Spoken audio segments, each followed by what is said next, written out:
Okay, you guys, this next speaker has taken me 2 years to get him here. I'm not sure why. Yes, he didn't want to come on the cruise when we thought we were coming on the cruise. Mike Darcy is with Mars. And if you don't know, Mike has been really big and instrumental in working with mercury in water, not just in a dental office, but outside with the municipalities and the MUDs. So I am actually thrilled to listen to his topic today, and we're going to videotape it and we're going to put it online because I think it's really important, seeing as it has become, well, it was important before, but since it's become mandatory, I think that we're going to have more dentists not poo-poo us and be willing to at least stop and maybe watch the video at the very least. So I'm proud to announce Mike Darcy. Thank you. Thank you.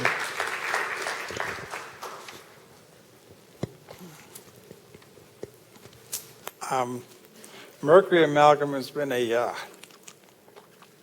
thorn in my side for a lot of years. So I'm really happy to be here and really happy to talk to you.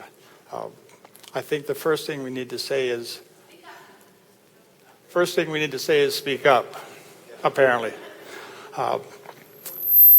Albert Einstein said that we have to, in order to solve the problems of today, we can't use the same thinking that made them. I believe in that. First thing I'm going to do is start over with that. The EP regulations are part of, and what we're going to cover here at least, is the closing date, the 10-year grandfathering, the control groups, pH levels, and the maintenance and record keeping, as well as the water treatment. We'll save that for last. The issues here, compliance was created, the first date was July the 14th, 2017. The compliance date is theoretically 2020. The way I look at it is the EPA regulation is basically a suggestion, the way they wrote it. It's not necessarily a rule until this is the clause in regulation that changes everything. Since the EPA does not have an enforcement division, nor does it have the manpower to verify the approximately 16,000 water treatment plants in the United States, it has, in that rule, created a part or a phrase that says, because they don't have the manpower, they have actually transferred all the real enforcement and inspection and compliance to the water treatment plants, which are actually the control group that they refer to. Now, this is where it gets funny. The grandfathering of amalgam separator has been promoted by many, call it filter style. Since I'm allowed to be open about this, filter style separators that realize the large soluble mercury component of amalgam and the discharge is actually will not allow them to be compliant. The question is that if the EPA can't do it, and this word, if the EPA can't verify because they just haven't got the manpower, and they have even less manpower now, who does it? So they transferred all that to the POTWs, and the POTWs have the right as a control group to basically make their own regulations, which is what, I'd say from my discussions with people, clearly 95% of dental practices haven't got a clue that that's coming at them. It's going to be a shock for a lot of people. When I have a habit of showing up at water treatment conferences, and that's where I find the EPA. So I talked to them directly and I asked questions, and the first thing they came up with, I always ask the same things, what about this compliance, or what about this grandfathering? Well, the response from the EPA in Washington is that the grandfathering rule is very nice and it is effective. However, they said that the people who are quoting it need to read the entire paragraph.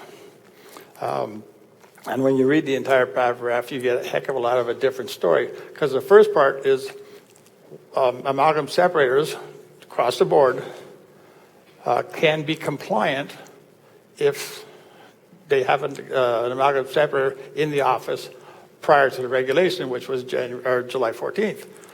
The other half, which makes the big difference, is the second part says, as long as the separator is compliant with the law, the regulations at the discharge levels after July 14th. I don't know how to say this, but there aren't any. Not a one. In North America, Europe, or Asia. Just doesn't exist. Because the only way you can get, I think I'm getting ahead of myself, I'm just rambling. We did that. The control group is actually the POWs. I think there are 2 states that have been foolish enough to make it the state, the control group, because they can't afford it or they can't do it either. So for the compliance aspect of it, we can pretty well discharge any amalgam separator that does not have a large media bed. I know that, I think I heard yesterday that Acadia has a media bed. They use the same media bed that Somatex did. And that little filter, that Brita filter in the middle of Somatex is actually a product called Kylex. So when Somatex had it out, being a disturber, I sent the product to Dow. And their answer was, this will last 4 days. So that basically gets you through ISO, and then you don't have one. After a year, it turns into a sludge and plugs everything up.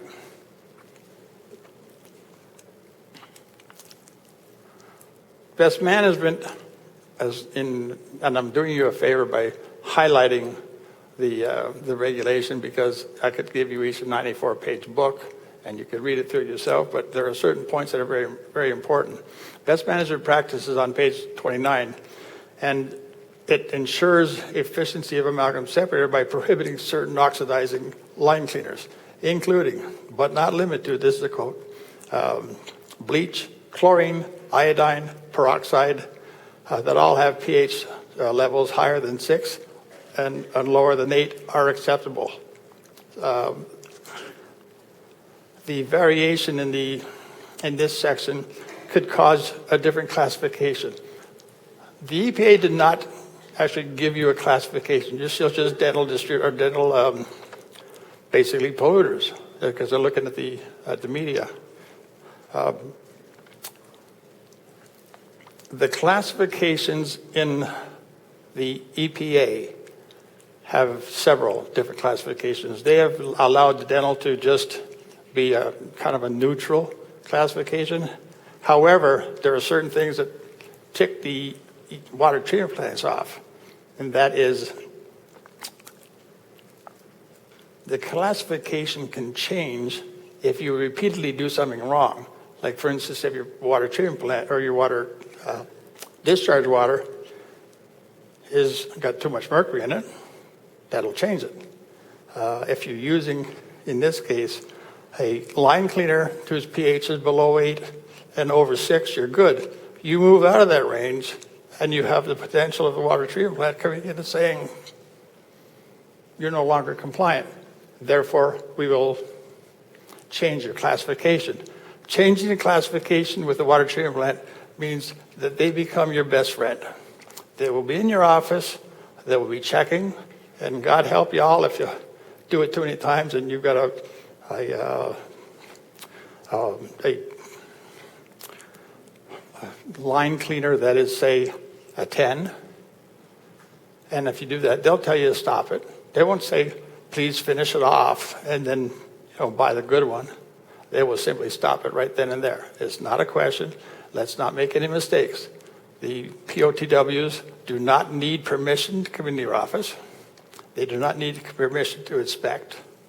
They will do it, and if you say you're busy, they'll say, great, stay in your office. I'm busy inspecting.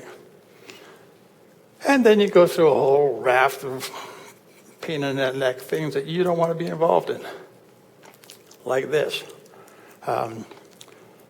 There's where the 6 and 8. So between those, 7 is ideal, of course.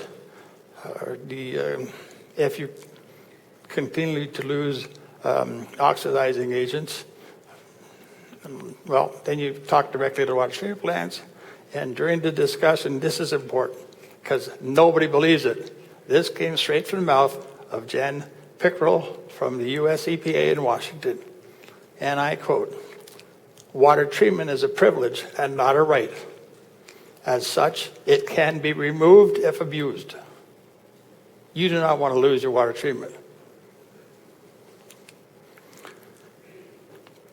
The EPA and PUW both have some big problems. You need to understand that water treatment is consisting of chemical cleaning or disinfection and flocculation, which is settling of the water. They settle out the heavy parts by adding chemicals to it. What they recognize is that neither of those systems attacks or collects soluble mercury. That makes it a problem for them. So if you really want to take a look at the whole thing, once you've gone through a water treatment plant, and I'll explain later, but you have a massive amount of soluble mercury in your drinking water, or in the reservoir at least. These are most wanted number 1 and 2. Soluble mercury because they can't get it. Phosphates because it's a water killer. This is why they're both pushing for best available technology as stated in the EPA regulation. So what they're looking for and what they did with, for instance, the plating industry is they gave them a limit. And their answer to everything was, if you can't get it, find better technology. If you can't find better technology, pay our fine. And that's exactly the rule here. They used to be able to dilute their water, but in 2012, that became illegal. So now you have actually a waterbed with a couple of choices. Find some better way to do it or learn how to be a plumber, I guess. I really don't know. This is what we're doing. When I started, people were talking about milligrams, parts per million. 12 years later, we've gone through micrograms at parts per billion and now nanograms, parts per trillion.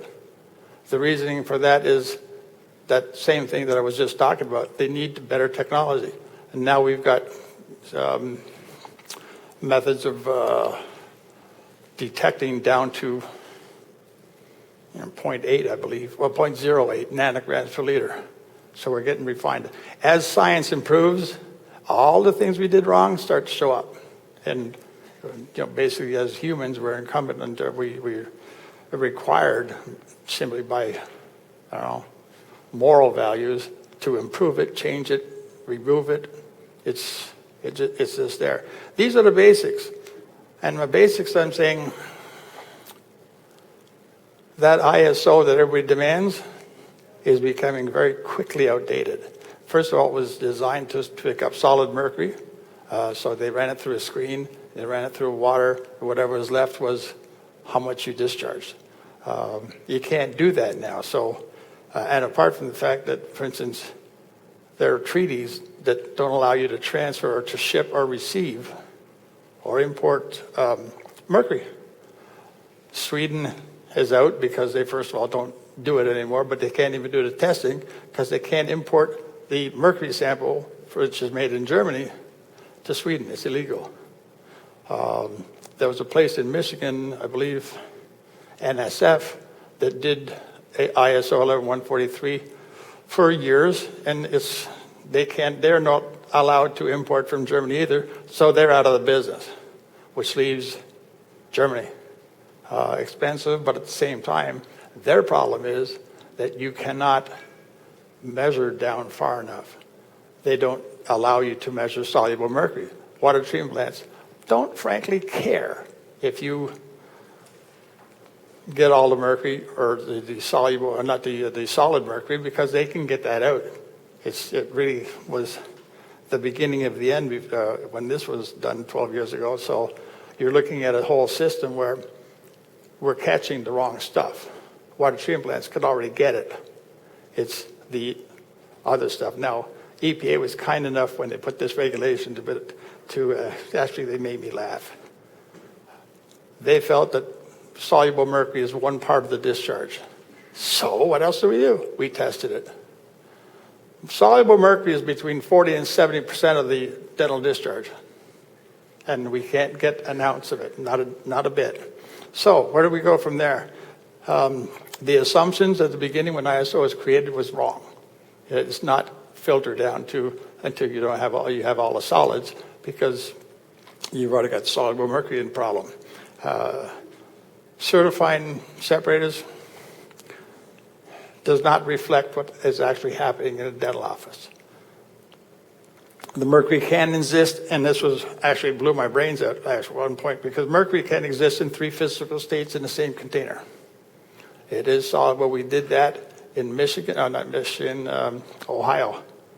And we put a half a liter of water in, put 4 grams of mercury, amalgam, and then covered the top. We put a hose in, and we had one of the new mercury detectors.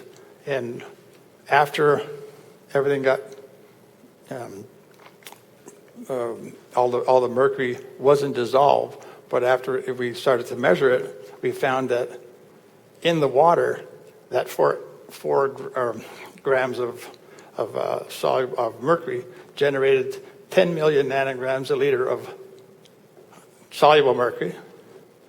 So he said, what's happening on the top? So at the top, we turned around and we found out that we were generating 10 million nanograms per cubic meter of vaporous mercury, which only left one more to find out. So we started to remove, we put a straw in and removed as much vaporous mercury as possible. And we never got it to zero. It was creating soluble mercury as fast as we could move it out, which kind of created a major problem. The 99%, well, if you take a theoretical calculation based on 10 million nanograms a liter, the bottom one, I'm sorry, right here. That was our measuring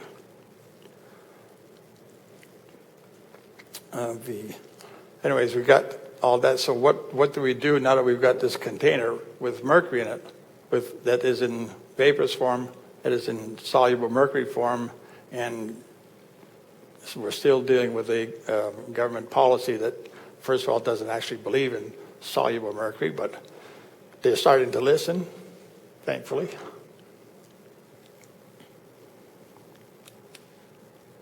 And here we go. This, I can't see my own stuff. There's the industrial section. That was way past that. 10 years ago, it was massive. So when we're looking at it and saying, they got why are they picking on us? They're not. You were last on the list. And for that reason, they dropped these things down to incredibly low levels because they simply said, solve the problem, find better technology. We don't care what you do it now, or else fines will follow. So you went up the list, hello, you guys are accidentally top of the pile. Now, this is a general idea right now of what they're talking. Industrials are sitting down here. These are pretty well stagnant. They think they've got as much as they're going to get. We were speaking to water treatment plants because in my spare time I actually train water treatment plants, and they're looking at this. And I wouldn't be surprised if it went to 25, possibly even 50, because it's almost impossible. You haven't got time to find the new program. So when that happens, one of the things that we need to do is find out what people are doing now that's creating this problem. One of my favorite competitors decided 10 years ago that instead of putting the feed into the amalgam separator directly from the chairs and running it through and going back to the solids collector, we were plugging up, or they were plugging up the separator and the inline screen, which caused significant problems, and they were still discharging through the sewer system. So they put it up here. Now, this is a common practice and I think they're changing it, but it used to be a common practice, and I know they're still out there, of moving the inline trap to here, which is brilliant. The inline trap takes all the mercury, separator looks like it's doing a great job, and everything goes on, except for the fact that you need to recycle this as toxic waste. And by the way, you need to recycle this as toxic waste. So we've gone into dental offices, and before we pulled out a tool, saved them $1,000 a year, because that's bloody expensive. And this is how it happens. Kind of looks the same. If you've got like mine, a separator here, the feed comes in. Sorry, the system, well, this is in here. The outlet is here. There back there is the trap. So it goes through and already is done. So the flow needs to go through the separator, then get discharged. That way this is just basically not toxic waste, but bacterial waste. If you do it the other way, you're feeding out of here into the separator. So that's taken as much as it can, and then the separator lasts a long time. It's genius, actually. The other thing that's important, and here going back to the EPA regulations on evacuation line cleaners, all evacuation line cleaners generate soluble mercury. It's just a factor of being non-pH or well, I was going to say it's a factor of being mixed in with a heavy duty or a line cleaner. In fact, pure water going through your amalgam separator will generate a soluble mercury. But when you take a look at things like this, that's 780,000. I've actually seen that product. One of our distributors was doing a job, and outside the warehouse or outside the office was a nice garden with that nice red wood chips. He spilled some. He brought out this BM, whatever it is, it's BM 6000, and it actually started to smoke. The chips started to smoke. So that's another factor that's involved in taking a look at what kind of line cleaner. The POTWs will be strict on this because it's easy, it's fast to fix, and it saves them a whole lot of nanograms per liter. Keep it in mind. And I'll go, I think, oops, here it is. That was a test done for a small town, well, village, for I think 50, 60,000 people. They took all these separators and they did a test on them, finding who was discharging what. When it came to, this, I can't even believe that that's not plugged. It must be. And I've never seen anything that high. But this is total mercury. This is dissolved mercury, or diluted mercury, whichever it is dissolved. You're seeing here that 40 to 70%, pretty bang on. These, you'll be very interested to know, are mercury-free dentists. That's the discharge. Usually because of maybe maintenance problems, could be the pH of the line cleaner, but then you get into just average people. There's my favorite, DRNA. I don't see them very much, and I don't wonder why. And this is where we do it. The reason we get these numbers is because of a media that's actually designed to attract and trap soluble mercury. It's no sense in spending all your time looking to get solids. They've already got it. But soluble, when we showed these to water treatment plants, I think one of them said he was going to build a monument. I'm not sure. I don't think it ever happened. Oops. There's a vapor detection limit. This is a water detection limit. You can kind of see that we got creative and got a whole lot of the right thing. Now, when you take a look at that, this is what I was saying before. You're looking at approximately 50% discharge of soluble mercury. Reverse that around, and it means that you're discharging 50% vaporous mercury. So let's not get fooled by the fact that the EPA really says, or any of the competitors say that this is easy. It's not easy, and it's very dangerous. So let's take a look at what happens in Toronto. I sat down with the city of Toronto, and we had this discussion. I've never seen 7 people drop their mouth so fast. The city of Toronto has 2,100 offices, which basically says, and I'll prove it on the next stage, that on Monday morning, after 2 days on the weekend, they are discharging between 8 and 9:30, 1.26 billion nanograms per liter. The discharge rate in Lake Ontario is 1.3. We kind of got a problem. And these are just numbers that I filled out for 50,000 and 100,000 offices. And that's what it is. That's what it looks like. You've got, we put 4 grams of amalgam into a neutral pH base. And in over a weekend, actually after a day it was 119,000 nanograms per liter. After 2 days it was 600,000 nanograms per liter, which, because I've got that kind of mind, I saw that and I said, where'd the extra 200,000 nanograms come from? Mercury in water, soluble mercury in water will generate soluble mercury. And there's proof. So you take a look at 600,000 over a weekend, which is 1.2 billion. And that's the math for it. I trust in 2 things. I trust in chemistry and I trust in math. So I'm feeling pretty confident about these.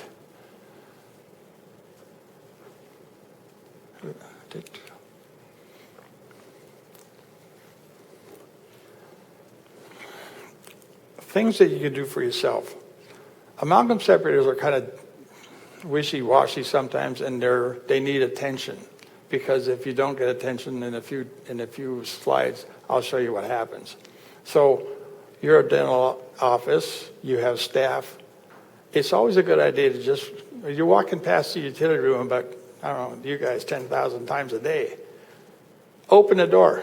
You'll see, is your separator kind of making a different noise? Is it gurgling? Is it sitting there and not moving? Because now you've got a suction problem.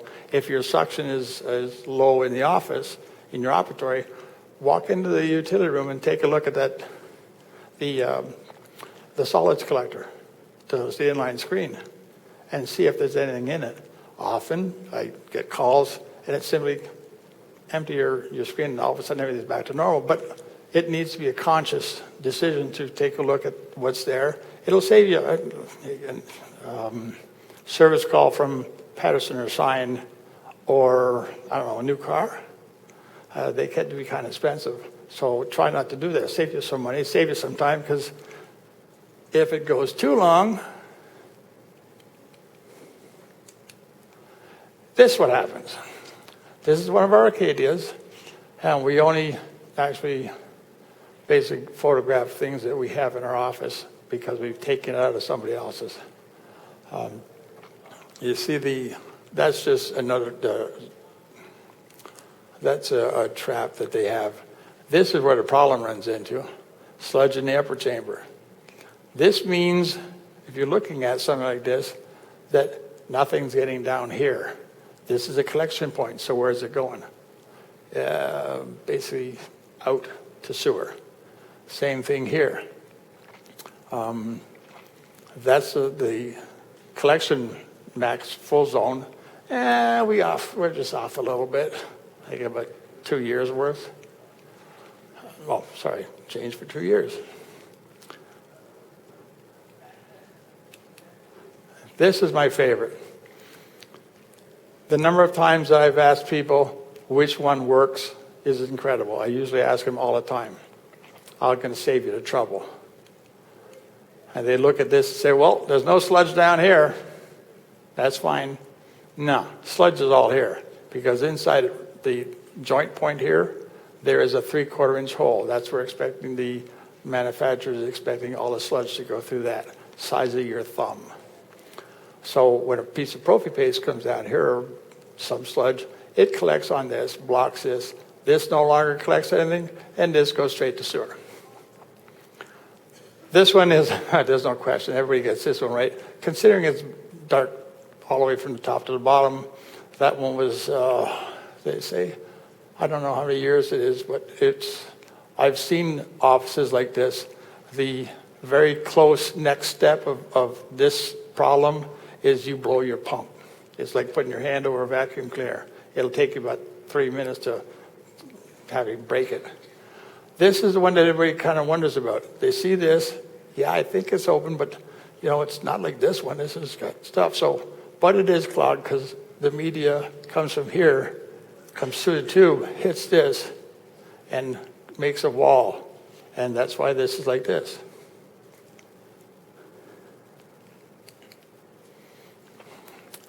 Make it easy. Oh, I wish. Toronto, we have a lot of issues. Toronto was the first one to come up with this stuff way back in 2000. Recently, with some discussions and some help from one of the groups was ours, they've created a P2 plan. You'll see this coming out in a lot of states. The reason is because it's simple. You fill out a form, you send it back in, email it back to the water treatment plant.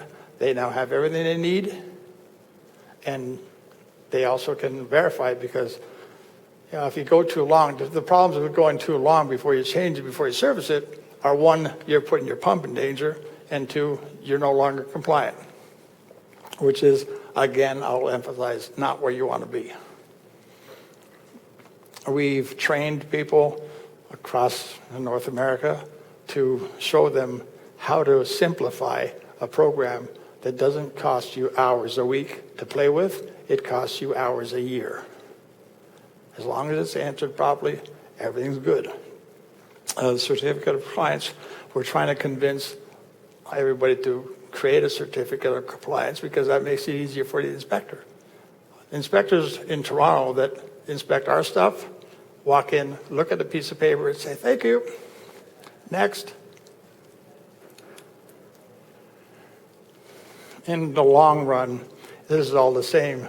We need proper maintenance products, things which was the first step, was getting rid of the, I think, 10 evacuation line cleaners that are actually not really the best in the world. They're over the pH or under the pH.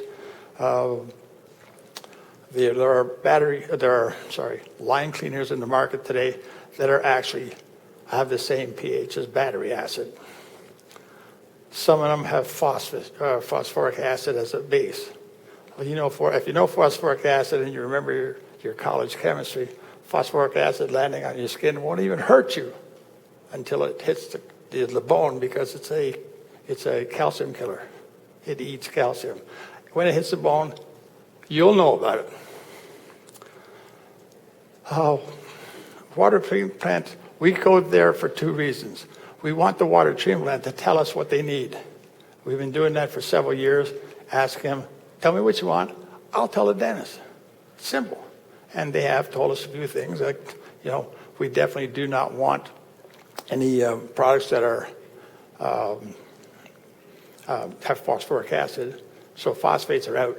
And not only that, remember that when phosphates are out of your amalgam separator or utility room, they will look at the closet where you keep all your liquids.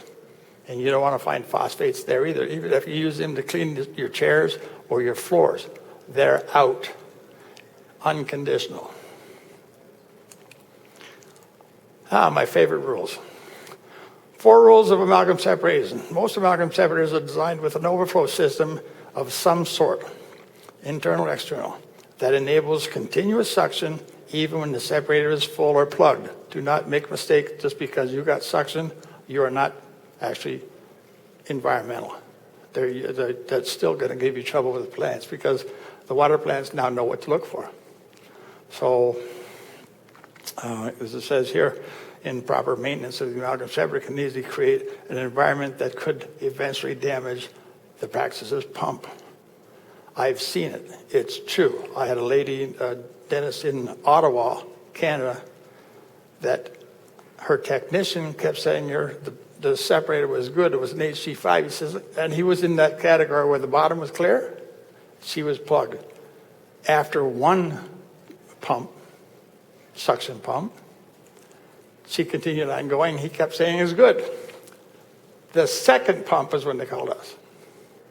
It took us about 10 minutes to fix the problem because it was just take that out, put it in a box, and she's been happy. As a matter of fact, she sent us a nice letter wearing one of our hats.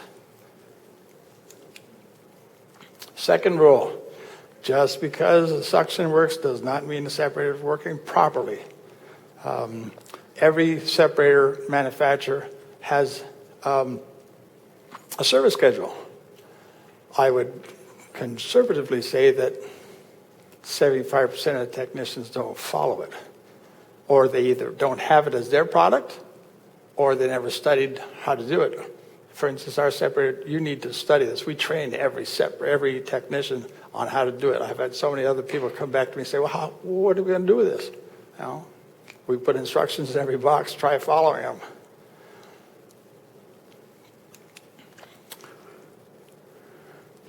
This is the one that I was deciding whether or not to tell you. Once a dentist has purchased an amalgam separator, it is unlikely that he or she will research types. After all, they have one. I've heard we have one so many times that I was actually planning to call in the dictionary and have it removed. It's the technology that's out there. I actually asked one doctor if he's still using it. You're driving the car he was driving when he graduated. Technology improves in cars. Brakes improve. Gas mileage improves.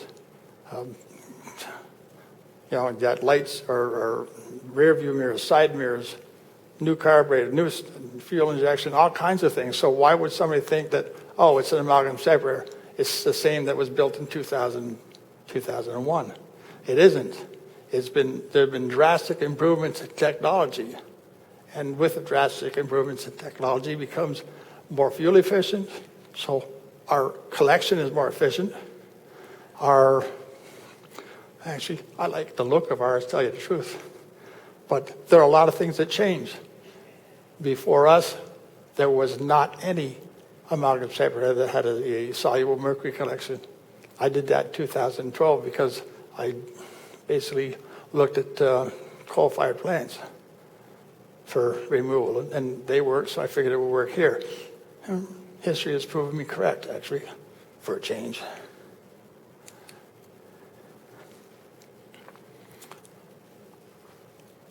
Like any other tool, car, amalgam separator, dishwasher, toaster, doesn't matter. Proper handling of the material in it is important.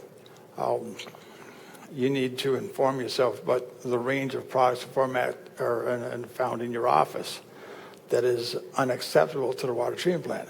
They have them. You call them, or there'll be a list. You look them up online. They'll tell you, we don't want this. They'll tell you for sure that they don't want soluble mercury and they don't want phosphates. This is that's what I took on before about the change in your recycling status. Really important to me is to make sure that you don't get caught in that trap. It's a hand grenade laying on the ground, and if you step on it, it will blow up. The water treatment plants are very, very serious about this. It's not a joke anymore. It's not they're doing their best. No, change your best and improve it. That's what they want. And by the way, they'll get it because remember way back when we looked at the industrial sector, the reason they got that down is that we will fine you until you comply. That's a tough stand, but it's how they got everybody else to do it. And they're not going to change their plans with us. Here you go with service schedules. And you'll find every amalgam separator has a service schedule. Unfortunately, some of them are like once a year or when it's full, which is pretty well paramount to saying, I'm going to sell you a car with 1,000 gallons of gas, and you can drive 10,000 miles or until you run out of gas, which I've always found actually funny.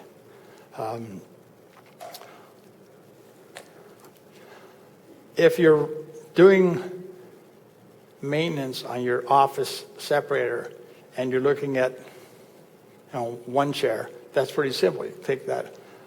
What they don't put into this compliance is if it's 10 chairs, you're actually doing 10 times more. How can you expect the maintenance to be the same? Maintenance and service increases with the amount of chairs. And so a response like, is perfect. Once a year or when it's full. You just covered all your bases. I believe in something different.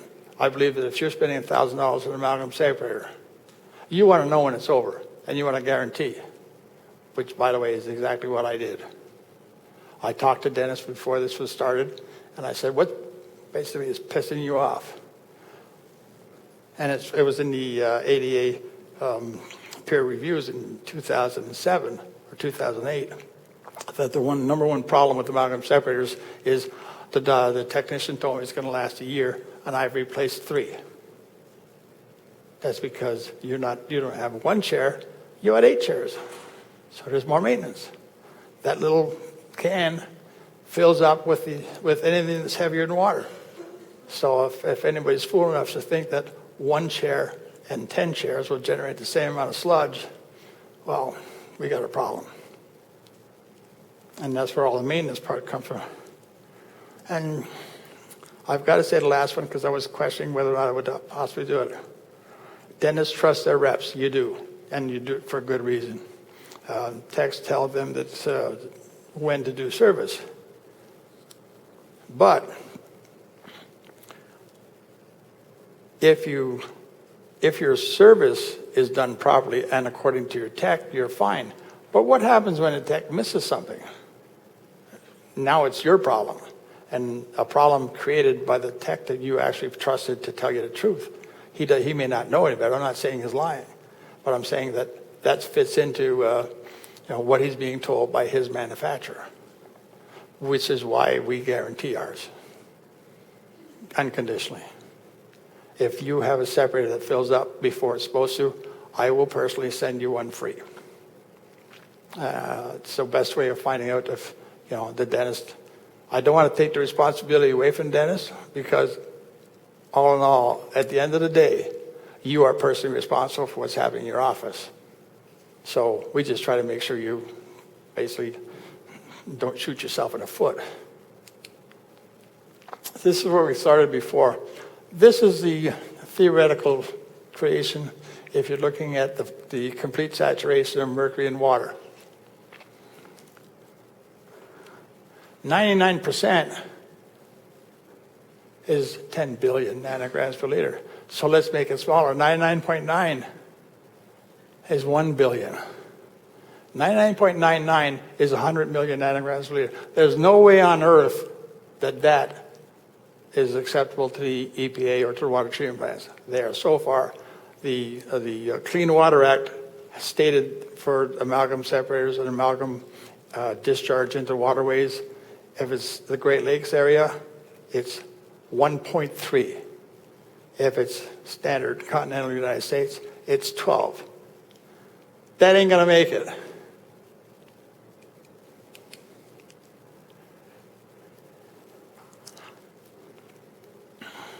I'll leave you with that for a second.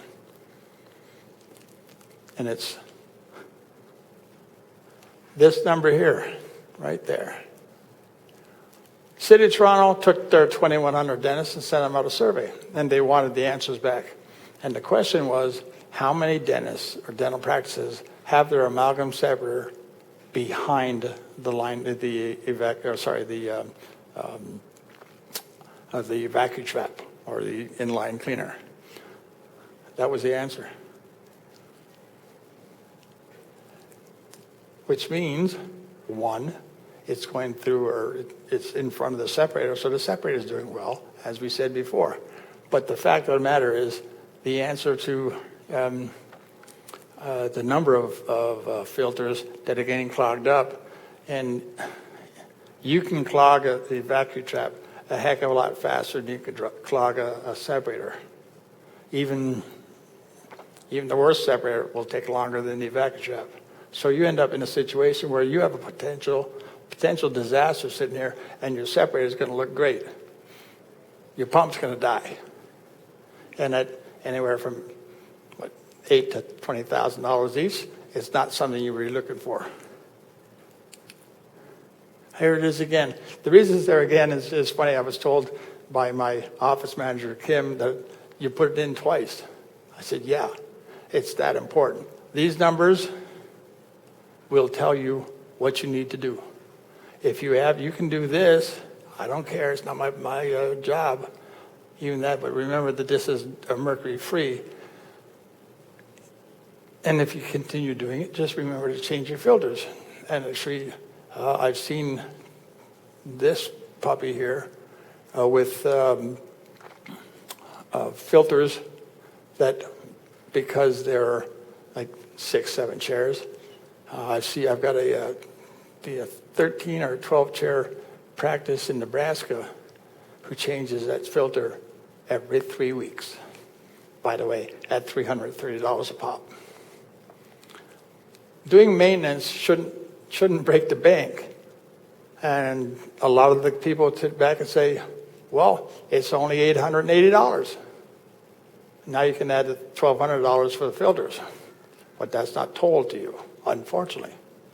I'll tell you everything I do on mine. I have nothing to hide. Speaking of mine, this is the worst installation I've ever seen. And anybody know why?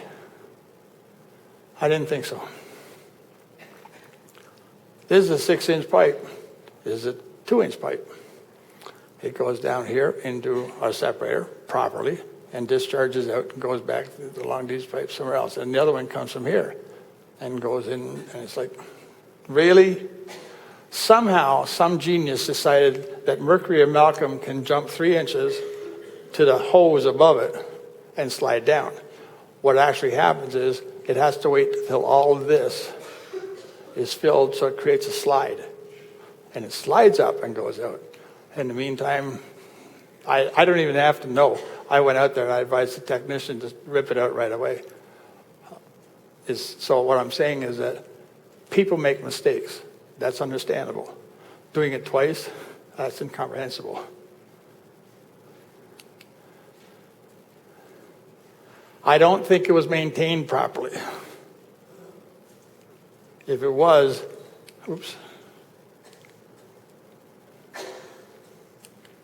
if it was, you wouldn't have raw sludge sitting in the outlet pipe, because where that goes is a sewer.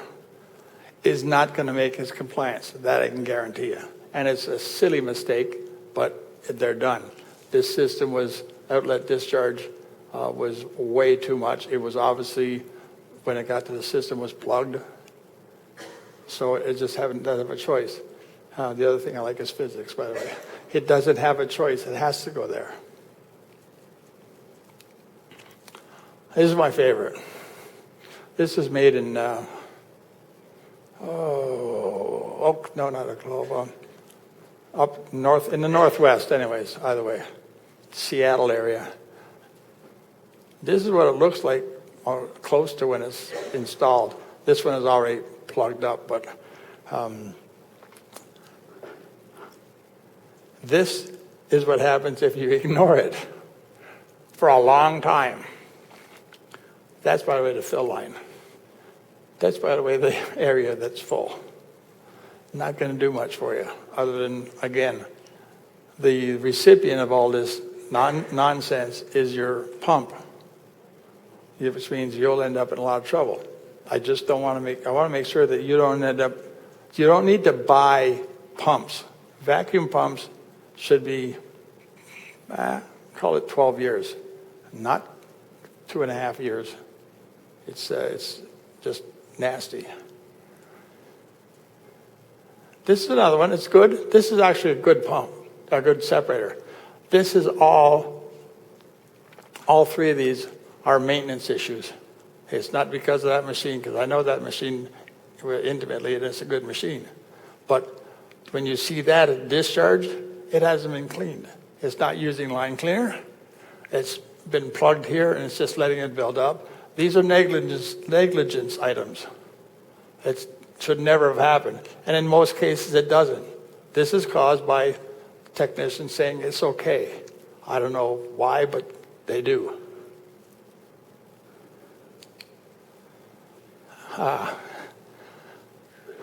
The Acadia is terrific. Of course, we'll go through the obvious at the beginning.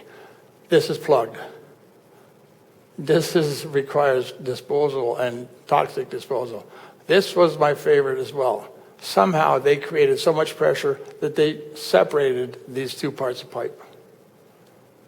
Physics tells you that takes a lot. And here's the scale that we have. We made this up. We got a little bit of grief for it, but when we turn around and say, well, tell me what's different, they couldn't. So I'm going with it. PureVac, BM 6000, and what's the other one? Pure something or another. Pure Green. pH is 0, 1, 2. This actually is battery acid. Then you go down and see nothing in the middle. Then you get to your 6. Dental Zyme is a good product. These are ours. And you get back to these, which are obviously within range. So, but if you notice, if that's the acceptable level by the POTWs, all of these just need to be tweaked a little bit to try to get back in the game. Because if your water treatment plant walks in and he sees that, well, then you're responsible. So we're really, Mars is actually trying very, very hard, and I have since 2012. I've done everything in my power to keep our prices down. We actually dropped the price from $15.49 when I started to basically $11.74. The reason for that is we realized that from the beginning, it'd be nice to make all that money, but it's not really required. My kids are already out of college, so I'm fine.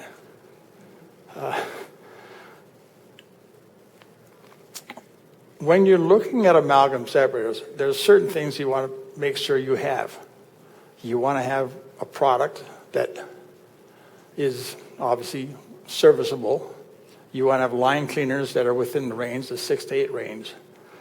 And I like to say, I'd like the other manufacturers to catch up, because the Mars Liberty Boss separator comes with a written guarantee. EPA walks in and says, we got to check something, hand them my guarantee and give them my phone number. You won't have a problem. It's happened before. You should not, if I'm selling you $1,100 piece of equipment, you deserve a guarantee. Heck, I get a guarantee if I buy a $20 toaster. So why is everybody else saying, buy it? It's not. Just buy what you know you're going to have 3 years from now. It's pretty normal. It's not that I'm anything special. I just happen to have a brain that takes a look at stuff and sees all the weird stuff that goes on. So when we designed it in 2012, we put all that stuff in. Doctors didn't want it. The first thing, I don't want to be bothered. I don't know anything about amalgam separators, and I don't want to know anything about amalgam separators. Fix it, and don't bother me with it. And that expanded into a whole lot of other issues. The first issue is, of course, you're responsible. Why wouldn't you get a guarantee? Because when the EPA or the power treatment plant, or water treatment plant rather, gets mad, they don't go to your technician. They go to you. If there's a fine, they're not going to find Henry Schein or Patterson. They're going to find you. What we're trying to do here is protect you and give you the best available technology, which, by the way, we've already been proven to be. So there are a lot of options you have. Make them carefully. Try to protect yourself. Don't be fooled by fancy talk like There are some manufacturers that have fancy talk, let's put it that way. We don't believe in fancy talk. I believe in honesty. I believe in guaranteeing my product. I believe that if I make the best product in the world should come talking to me, and I'll be glad to talk to them. But for now, especially at the beginning of this, just to give you a clue, the regulation came out, as I said, July 14th, 2017. The beginning of July, Ohio was testing water. So it's not as if it's going to happen someday. It's happening now. And when they find the water, and I saw this, they can track the water from the sewer in the street back to the doctor's office. And we were talking a doctor's building that had 7 doctors switched over, and they found everyone that didn't. Out of that, there was, 21 of them, 25 of them, something like that. So it's not that, well, okay, there's a whole bunch of water. How are you going to find me? Trust me, it's done. We're happy to say that we've been able to make sure that with our separator, make sure the water treatment plants, and we're seeing dental offices that were compliant. We've got a great compliance record. The choices are obviously yours. I'm not going to tell you what separator to buy. I'm just going to tell you what to look for if you are buying one. You want ease of replacement. You want protection for your vacuum shaft. You want to make sure that the sludge from the office discharge is handled before it gets to your pump. You want a guarantee, that's for sure. And you want, you want something that's pretty. Mine looks like R2-D2.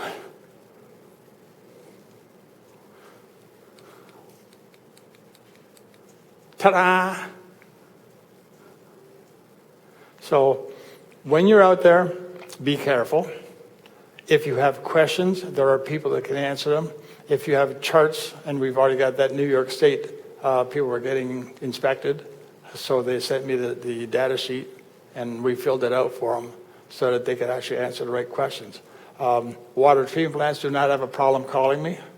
Trust me, I get calls. And mostly it's because, they walk in and they say, how are we doing? What is it, and how do we look at it? The proof of that is I had dental office was being inspected, and the inspector from the water treatment plant came in and looked at it and said, and it wasn't ours, it was somebody else's, and he says, okay, that's an amalgam separator. Yeah. Looks pretty good to me. Yeah, we're going to make sure you're okay for another 5 years. It had already spent 3 years in service and it was dead. So that's why I talked about treatment plants, because it's not only us that have a problem understanding this semi-complicated regulation, the water treatment plants have a problem recognizing what it is. And just because you can install one type of amalgam separator does not mean you can install all types of amalgam separators. There are differences. And those differences could make the difference between passing compliance and not. So you really need to know your technician. Like Henry Schein's great. I get calls from head office that they don't want to talk to me. I get calls from the technician that say, how can we get this? Actually, I have Henry Schein technicians installing amalgam separator bosses. So it's confusing. You just need to be careful. If you have any questions, we're open to you. We got people in the office that'll answer. If I'm out, I'm here. I can do anything to answer questions and see if we can solve the problem. But the thing that I like to say most of all is that I do not know any of the other amalgam separator companies that are actually talking directly to the EPA in person.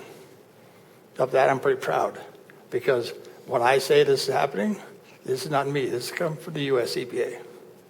So, and remember the important part that they said, that water treatment is a privilege, not a right. And as this directly, as I said before, and I'll close on this, rights are there, but privileges can be removed if they're abused. And that comes from Washington. So on that note, have a great night.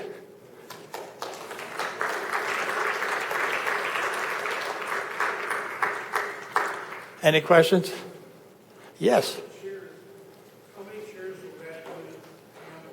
This one? Repeat the question. Okay. The question was how many chairs will the Liberty Boss handle? The Liberty Boss will handle 1 to 3 chairs for 3 years, 4 to 9 chairs for 2 years, and 10 to 16 for 1 year. Now, I also recommend that if you're going into the higher levels, I usually have a trick or two that will save you money or time. And that's based, because for 2 years, we tested it. And I have opened up a heck of a lot of amalgam separators to find out that those numbers in 12, 13 years have never failed me. What's failed me is the doctor says, well, I'm going to change it later.